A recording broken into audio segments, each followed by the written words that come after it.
Hello everyone, good morning. For those of you who don't recognise me, I'm not surprised. I'm the founder of the Fair Fuel UK campaign that stopped £200 billion worth of fuel duty rises. But more importantly, I'm now the Reform UK's London mayoral candidate. And I'm standing for a simple reason, that we've got a dishonest mayor that is ruining London, economically and socially. And I'm going to be banning or scrapping all of ULEZ, all of low traffic neighbourhoods and 20-mile-an-hour zones. And that's just for starters. But I'm very honoured and very proud to be standing here today to introduce Richard Tice, who's going to be talking about really what's happening to our economy today, and there is a solution. We don't have to let it stagnate. So will you put your hands together and welcome Richard Tice.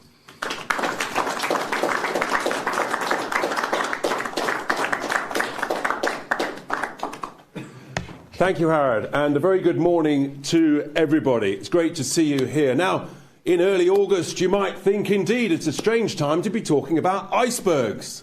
But it has, of course, been a pretty gloomy, cold, rainy July here in the UK.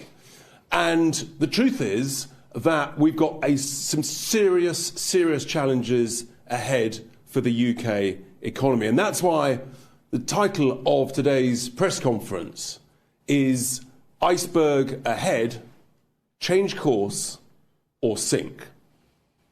Just over a year ago, we put forward an emergency recovery plan, talking about what needed to be done so that we could grow our way out of the economic crisis the country faced. We warned of low growth, of weak productivity, of high taxes, high government spending, and the sustained inflation threat. And we put forward the clear solutions. But the government, they ignored us. Instead, they actually doubled down on the mistakes that they are making. They've increased taxes yet further, and they've increased spending yet further. And we can see where we are today. We are teetering. We are completely flatlining. We're heading towards recession. Now, the Office for Budget Responsibility, they put out a warning recently that hasn't been properly picked up about an emerging national debt crisis in the UK. We think they're woefully complacent on the timing of the risk of this. They're talking about a decade or so ahead. If we don't change course, we are heading towards a national debt crisis in a matter of just a few years' time. And we'll come on to show that later in the presentation. So the government needs to urgently change course.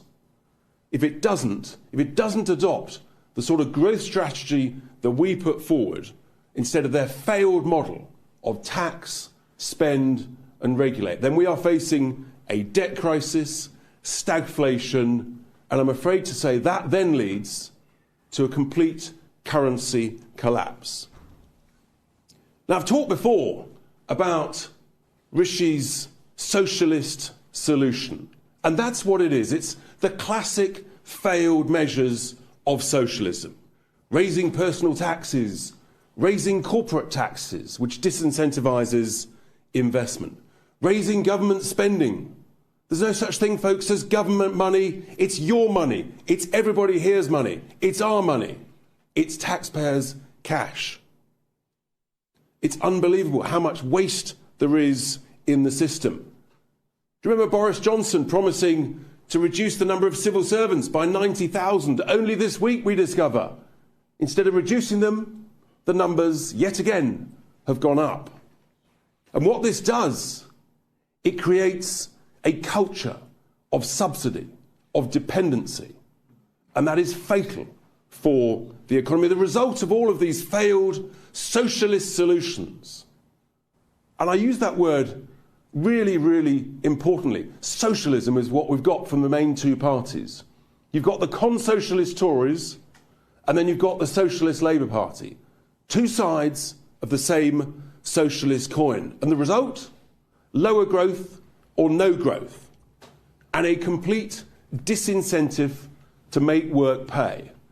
We've got almost 9 million people in this country, 9 million adults, economically inactive, including over 5 million on out-of-work benefits. We've got to grow our way out of a crisis.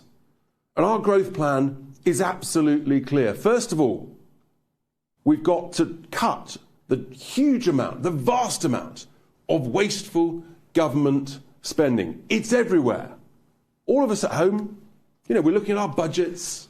There's a serious cost of living crisis, and we're saying, right, how do we save, for example, £5 in 100, but still pay the bills? £5 in 100. So just imagine if every public sector manager of every department, every spending department, every quango, every local authority, if they're told, you've also got to save £5 in 100, £5 in 100, without cutting any frontline services, rather like we do at home. Yes, the nice to haves, you put those to one side, but you still provide and pay for the essentials. If every public sector manager did that, and if not, frankly, you do the same as what happens in business. You're told what to do, you deliver it, or you're fired. Guess what? They'll save £5 in 100. All of a sudden, you're talking about some quite serious cash. In fact, on the vast amount of government spending, saving £5 in 100 is 60 billion quid. 60 billion pounds a year could be saved. Must be saved. We've got to get Britain working again. 5.2 million people, adults, that's 1 in 8 of the working age population. For every million of those we get back into work, that's 15 billion quid, give or take, every single year, as well as hugely improving their achievement, their sense of self-worth, sense of dignity, contribution to their community and the economy. And of course, if we get our own people back into work, then you reduce the huge, insatiable demand from big business and from politicians that we need to import more cheap, low-skilled labour. We don't. We've just got to look after our own people. We've got to motivate and incentivise our own people back into work. There's another thing that's utterly extraordinary. The Bank of England is paying interest on the vast amount of money that it printed, 850 billion of quantitative easing. Voluntarily, it doesn't need to. It's paying interest on that money. And of course, as every time the Bank of England raises interest rates, guess what? That bill goes up and up. It's now 30 to 40 billion quid a year. The European Central Bank isn't doing this. The Bank of Japan isn't doing this. Why on earth are we doing it? I've said it before. I'll say it again. You're literally impoverishing the British taxpayer to enrich city institutions. So if the Bank of England does raise rates today as is forecast, in an hour's time, which it should not do, by the way, completely the wrong strategy, but no surprise that once again the Bank of England are getting it wrong. If they raise rates further, this voluntary bill goes up again. Why are we voluntarily enriching city institutions 30 to 40 billion quid a year? Oh, and by the way, a one-off 50 billion if you want to save.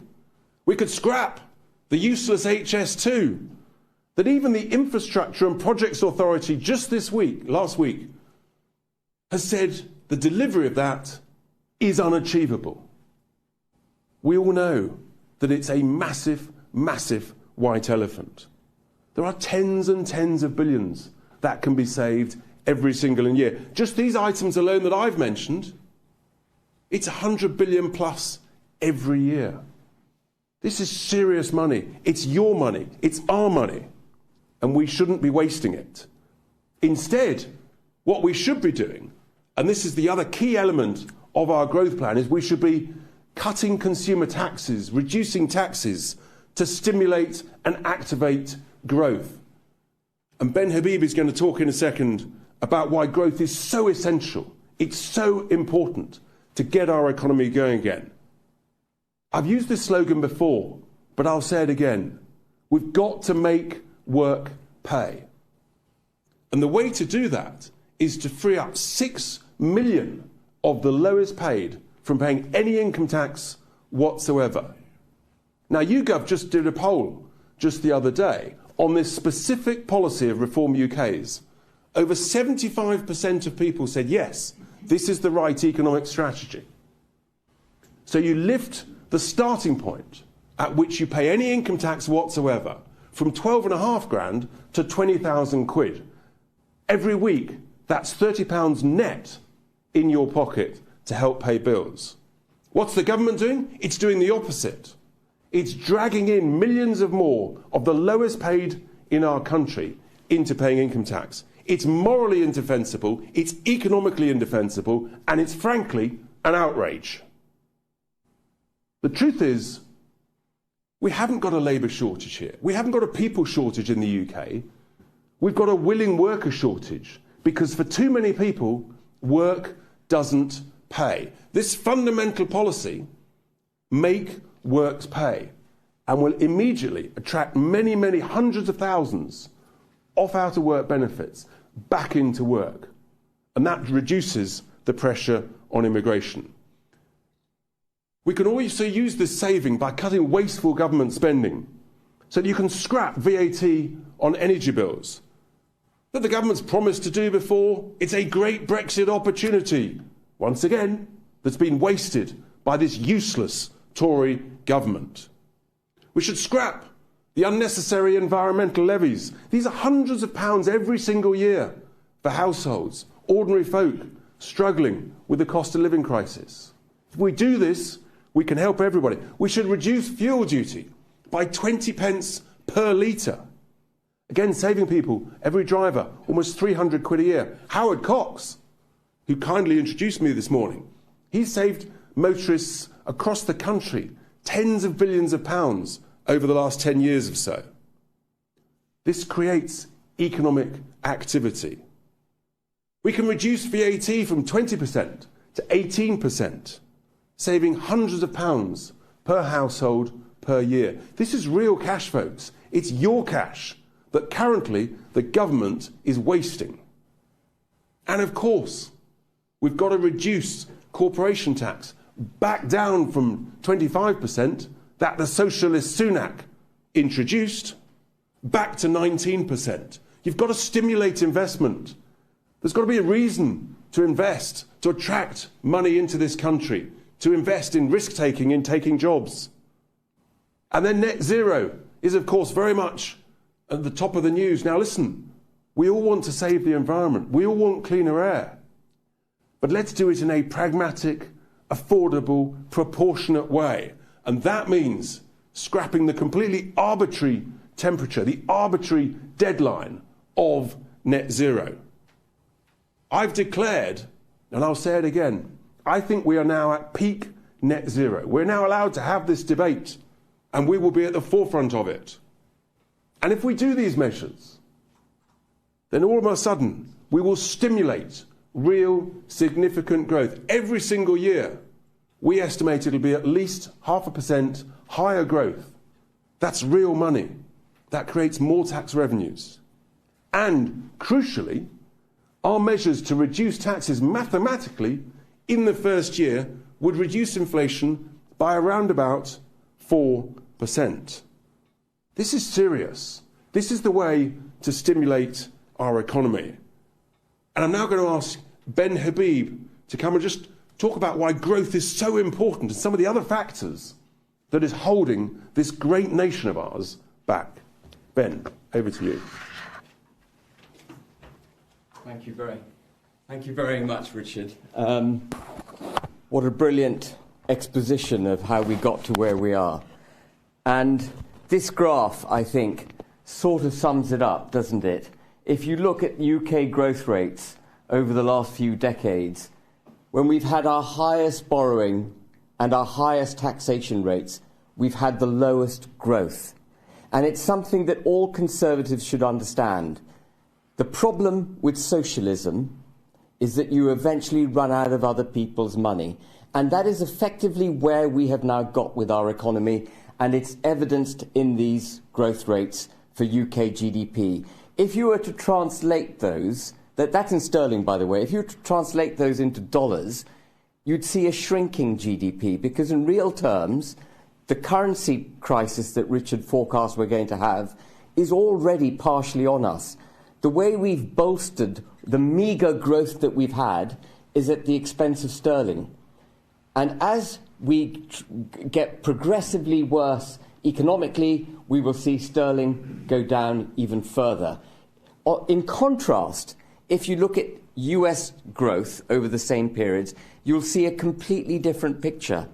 They've had much lower taxes. They've championed their production of domestic fossil fuels. They've powered their economy ahead, and GDP in dollar terms has gone up dramatically, and in dollars per capita, it's gone up further. Their productivity is up. We are practicing, as Richard said, a form of extreme socialism in the United Kingdom. And instead of learning the lessons of the last decade in borrowing, taxing and spending, Rishi Sunak seems to think more of the same will get us out of the problem. It should be self-evident that it won't.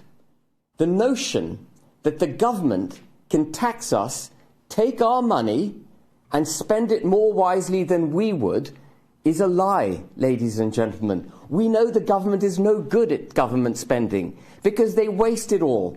I think it was Rishi Sunak's peer in the House of Lords, Lord Ashurst, if I haven't got his name wrong, who was in charge of government wastefulness, who resigned over the fact that Rishi Sunak, as Chancellor, had wasted so much money during lockdowns.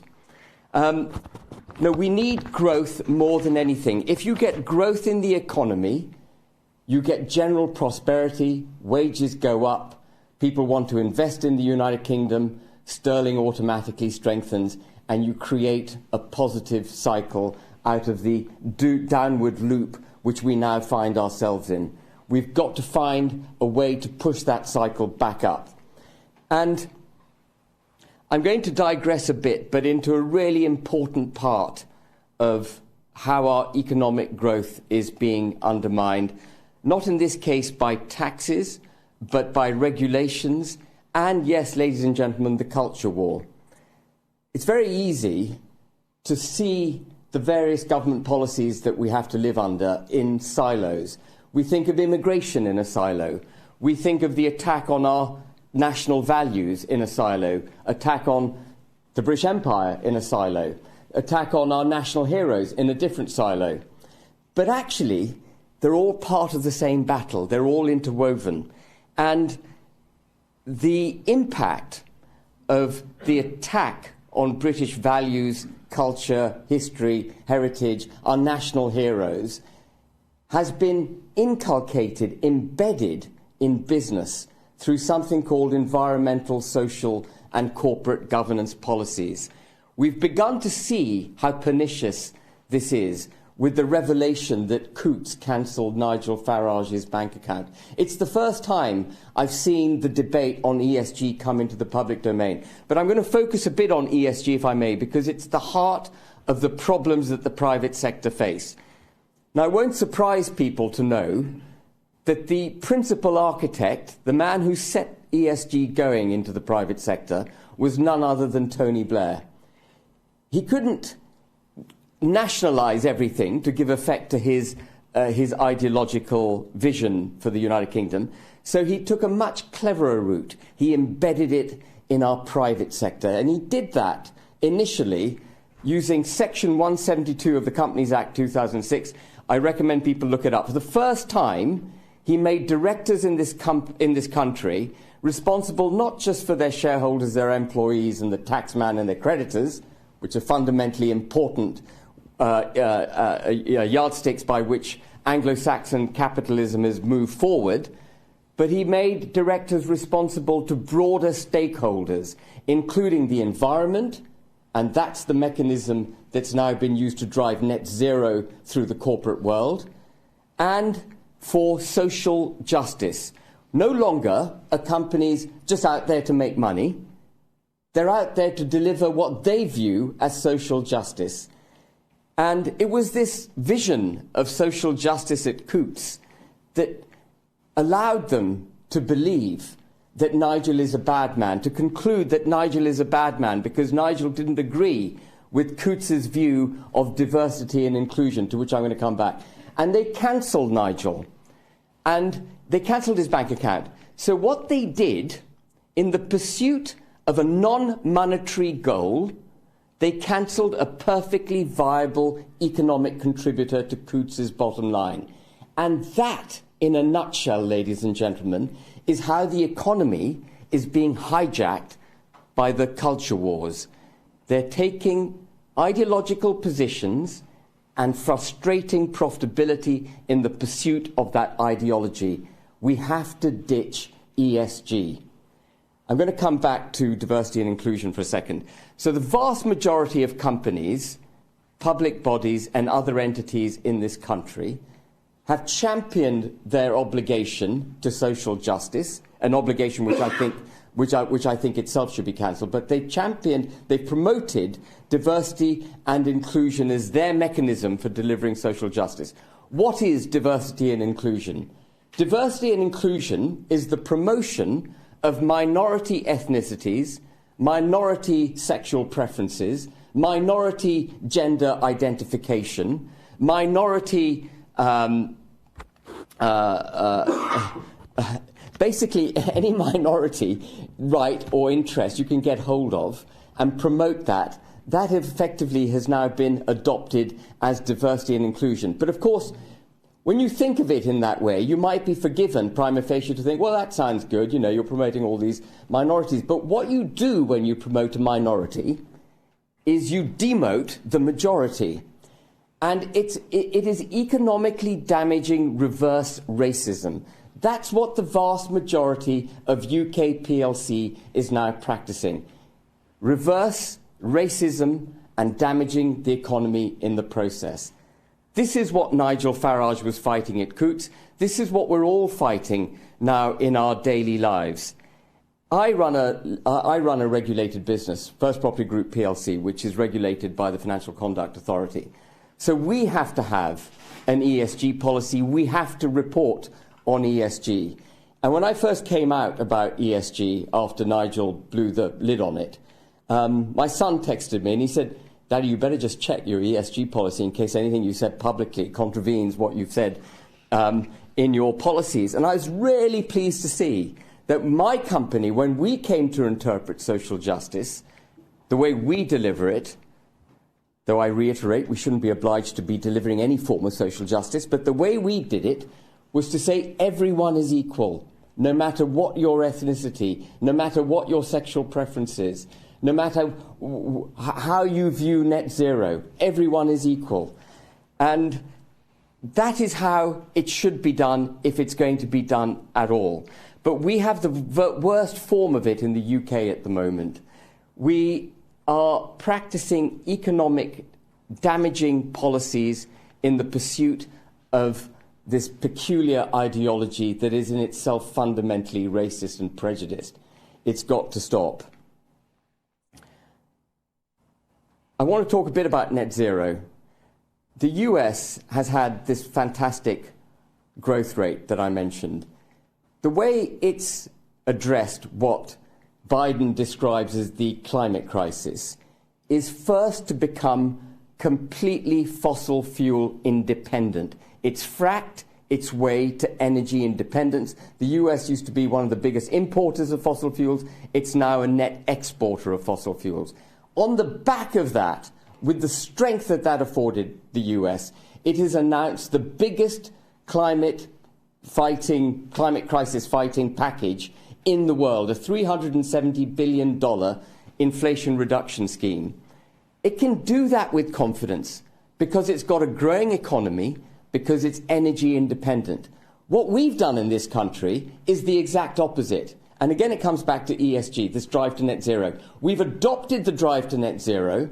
We've turned our back on our own domestically available fossil fuels. And we've championed renewables when renewables aren't cost effectively available. Another massive burden on the UK economy.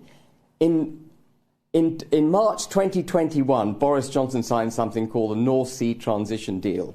Many people may not be familiar with that, but the North Sea Transition Deal effectively requires fossil fuel companies to turn their backs on what they have in the North Sea and to go for offshore wind farms, onshore wind farms, notionally creating jobs through renewables, but it isn't going to work. We need fossil fuels, we need them domestically, and instead of getting them domestically, what we're now doing is paying over the odds to get them from the United States of America and from Norway, where they've been sensible enough to understand what their objectives are. So we've got to get off this bandwagon of ideology in business. It's that same ideology that Laurence Fox at Reclaim is famous for fighting, but it's infecting us economically. Don't think that these battles happen independently. And I'm going to touch just briefly on immigration before I finish. Richard talked about immigration. Immigration has also been delivered to us as a kind of panacea by successive governments, starting with Tony Blair, that those jobs the British aren't prepared or willing to do, immigrants will do. That those jobs that the Brits would charge a lot more money to do, immigrants will do more cheaply. And immigration is being used through ESG and other policy initiatives as a kind of a sort of ideological pure aim. You know, we should be welcoming immigrants. I think it was Lush, the soap company, came out the other day saying we welcome all immigrants, no matter how they get here, even if they cross the channel illegally to come in. We've somehow adopted that hook, line and sinker. But how racist is it to say that the Brits aren't prepared to do a certain kind of work, so we're going to import labour from abroad to do it? That is racism. How lamentable is it to say that we need young people from abroad? We're going to go around the world and hoover up all these people that have been well educated in India, Pakistan and other places. We're going to hoover them up, bring them to the UK for our own purposes because we've got an ageing population which doesn't work. What a lamentable economic policy that is. The idea that our old age pensioners need these youth to come in at cheap costs, undermining our own labour market to look after them. But I've got some news for Sunak. Immigrants also get old. The idea that they're going to be a continuing contributor to the economy is a fundamentally flawed one. They also add inflation into our system. We took in 500,000 immigrants last year, 600,000 this year, in the year that's just ended. That's 1.1 million people. You don't think that creates inflation in costs for housing, NHS, infrastructure, and every other public sector that we know currently isn't working? We've got a failed economic policy driven government. They're socialists, fundamentally socialists. And I'm just going to wrap up by reiterating that eventually the problem with socialism is that you run out of other people's money. Thank you very much.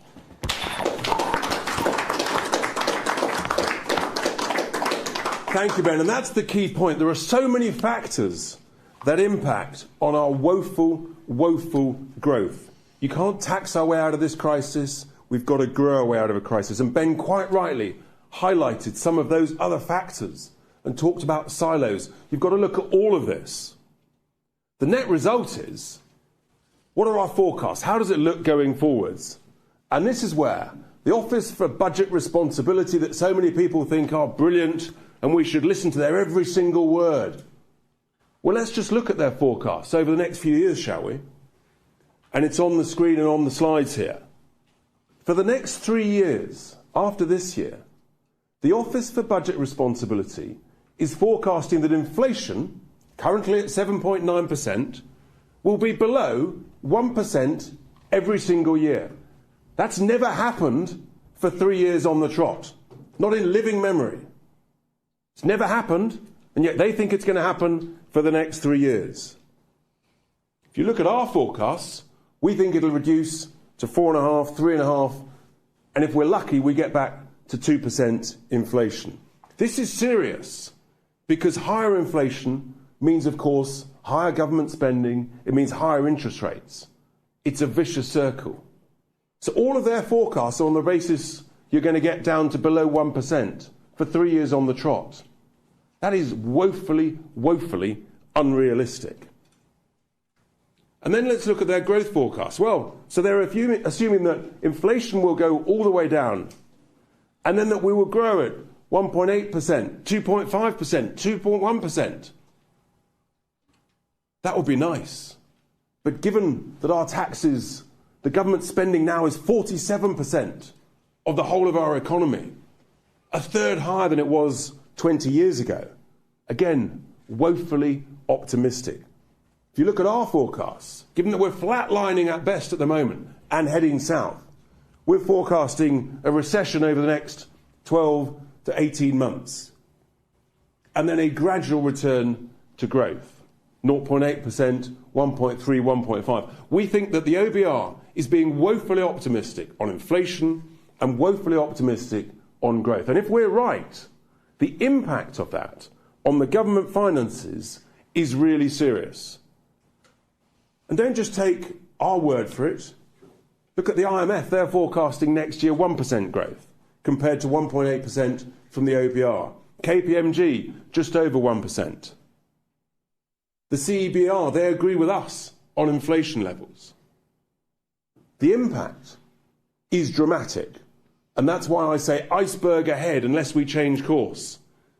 Because if we're right, we're heading towards a serious debt crisis. Not in a decade or so, but in the next few years.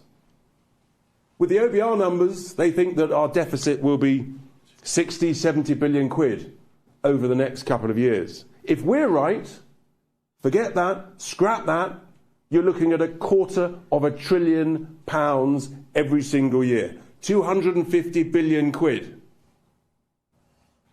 These are massive numbers. There would be a crisis in the bond markets. So the OBR is forecasting that debt to GDP, the size of our economy, would flatline or reduce. No. If we're right, then our national debt soars by 4 or 5% every single year. So in just 3 or 4 years' time, our debt relative to the size of the economy would go from 100% now to 120% in 3 or 4 years' time. This is serious. This will lead to a massive, massive crisis. In order to fund that, government borrowing rates would have to go up again, which would damage the economy further. You end up with a complete doom loop, a spiral. It's like heading towards an iceberg, hitting it, and tragically sinking. That is where we are going as an economy, as a country, and that's why I say, ladies and gentlemen, we have to change course. In conclusion, a debt crisis awaits us unless we dramatically cut the vast amount of wasteful government spending, unless we cut consumer taxes to reduce inflation and to create some growth. But I've shown how you actually pay for those tax cuts. I know lots of people say, well, we tried that and it doesn't work. It does work if you cut the wasteful government spending. That is the key. And it's all there to be saved. Ben's talked about how all of these other factors are impacting on costs, reducing growth, the wokery, the ESG, the EDI, net zero. All of this stuff is damaging our potential, it's reducing our prospects, it's lowering our growth. We've got to deregulate. That, of course, was one of the great Brexit opportunities that this government has utterly, totally failed to take advantage of. Ladies and gentlemen, we have to grow our way out of the crisis, otherwise we're going to hit the iceberg. Thank you very much indeed.